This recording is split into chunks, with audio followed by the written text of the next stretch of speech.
Heidi. Once upon a time, in a town, there lived a very sweet little girl named Heidi. Heidi had lost her parents when she was a baby, so her aunt took care of her. Her aunt loved Heidi very much. She played games with her and sang lullabies. But when Heidi grew a little older, her aunt's job changed. She now had to work in a new and faraway city, and the place she worked was not suitable for children. Finally, she thought of Heidi's grandfather who lived in the mountains. Her aunt thought that the old man who lived alone high up in the mountains could take good care of Heidi. Grandfather Alp was a grumpy man who lived alone in a small hut in the Alps. Even with some worries, she believed Heidi could be happy there, close to nature. So one morning they got ready early and set off on a long journey together. The roads wound upwards. Birds sang, and the wind rustled the leaves of the trees. Heidi didn't know where they were going, but she watched everything with curiosity, and it was clear she was enjoying the trip. At last, on top of the mountain, a small hut appeared. That was Grandfather Alp's home. Her aunt held Heidi's hand and led her to the hut. And so, Heidi's brand new adventure in the mountains began. Though living far from people and all alone, Grandfather Alp was secretly happy his granddaughter came, but he never showed it. Her aunt said goodbye to Heidi and left on her own journey. Grandfather prepared a nice bed in the attic for the sweet little girl. Heidi, who already loved her newly met grandfather, was very happy. That night, she felt for the first time what it was like to sleep under the stars. Her grandfather even told her that she should make a wish when a star fell. On her first night in the hut, Heidi wished wonderful things for all her loved ones. As soon as she opened her eyes in the morning, Heidi saw a huge furry thing and sat up in surprise. This soft, cuddly thing was her grandfather's loyal dog, Joseph. Seeing Joseph's sweet face and floppy ears, Heidi burst into laughter. Joseph wagged his tail excitedly and barked happily when he saw her. Heidi followed Joseph, explored around the hut, ran away from bees, and played with butterflies. Soon she got used to her grandfather's hut, the green mountains, and the flowery hills. One day, on a walk, Heidi met Peter, the goat herd, on the slopes of the Alps. When Peter first saw the cheerful girl jumping in the fields, he could hardly believe his eyes. Is this a new little lamb or a fairy girl? He wondered. Heidi smiled so sweetly that Peter went to meet her right away.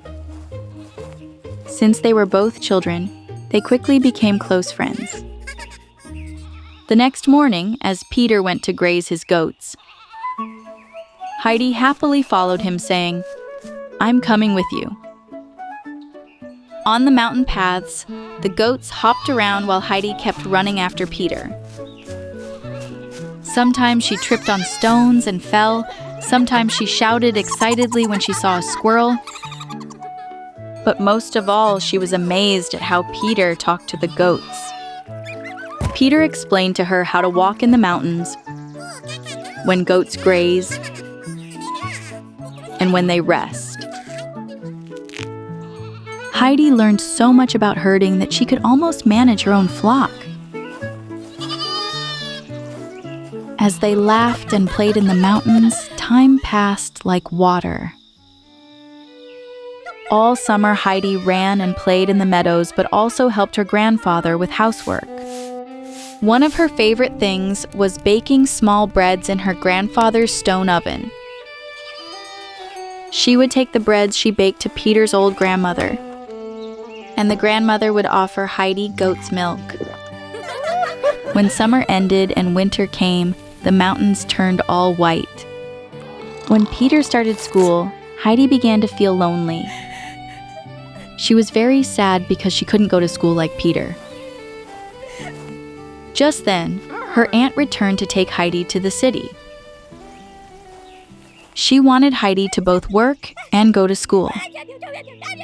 At first, Grandfather Alp was very angry at this idea and didn't want to let her go. But after thinking, he agreed it would be better for Heidi to go to school in the city. Although Heidi didn't want to leave her grandfather, she agreed to go with her aunt, who promised she'd return soon. After a long train journey, her aunt and Heidi arrived at a big house in the city. Heidi met Clara, the little girl of the house. Clara had an accident when she was little, so she couldn't walk. Her aunt had actually brought Heidi to this house to be a friend to Clara. Clara and Heidi liked each other very much and became very good friends. Heidi, not knowing much about city life, often made funny mistakes that made Clara laugh. Clara's grandmother was a very strict and rule-loving woman. She tried to teach Heidi everything, from how to sit and stand, to how to hold a fork and knife at the table. Clara also helped Heidi learn to read and write. Although Heidi didn't feel very comfortable, she started dressing like the people in the city. Even though she had lovely days there, she missed her grandfather Joseph and the Green Mountains very much. In fact, this longing began to make her very sad. She became so sad that she couldn't even eat anymore. Clara's father and grandmother noticed Heidi's condition. After some time, they decided to send her back to her grandfather. This time, Clara was very sad because Heidi was leaving. But her grandmother comforted her, saying that loving someone means wanting them to be happy. At last, the day of farewell came. While saying goodbye, her aunt said that Clara would visit Heidi the following year. When she returned to her mountains, Heidi was overjoyed. First, she wanted to stop by Peter's house on the way. She gave the bread Clara had sent to the grandmother. She also took off her fancy clothes and left them there. Running home, Heidi hugged her grandfather tightly when she saw him. Joseph jumped on her and kept licking her face. After some time, Heidi received a letter saying that Clara would visit, and she was overjoyed. A few weeks later, when Clara arrived in the Alps, she loved it there. Heidi introduced her to Peter. Clara also liked Peter very much, but Peter was a little shy with her. Because a fear was growing inside him. What if Heidi loved Clara more? Or what if one day she left him and decided to live in the city again? But Heidi loved them both very much, and the days they spent together felt like a dream. The mountain air, the fresh goat's milk, and the soft bread did Clara a lot of good.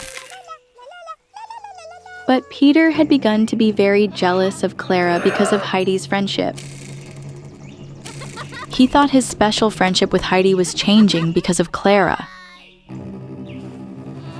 Then his eyes fell on Clara's wheelchair. Inside, he thought, if only this chair wasn't here, maybe everything would be easier. Without anyone seeing, he quietly pushed the chair to the side.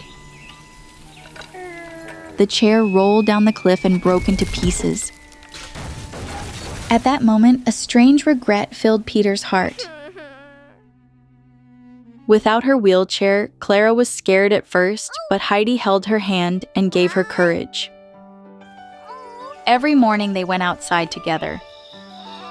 As the days passed, Clara's legs grew stronger and her breath became freer. One morning, Clara stood up and walked a few steps without Heidi's help. At that moment, she laughed with joy and hugged Heidi. "I owe this to you," she said. When her grandmother came to visit and saw Clara standing, She was filled with incredible joy. With tears in her eyes, she thanked Grandfather and Heidi. At that moment, Peter was deeply ashamed of what he had done. He confessed that he was the one who had pushed Clara's wheelchair down the slope. Realizing how wrong he had been, he apologized to everyone. Seeing his regret, Heidi and Clara forgave him. Because true friendship could start again by admitting mistakes and giving a heartfelt apology. And the best part was that Clara could now walk. From that day on, the three became even closer friends. Their laughter spread through the mountains. Their smiles blended with the wind. When Clara and her grandmother said goodbye, they promised to return next summer. Because true friendships, once they begin, last forever,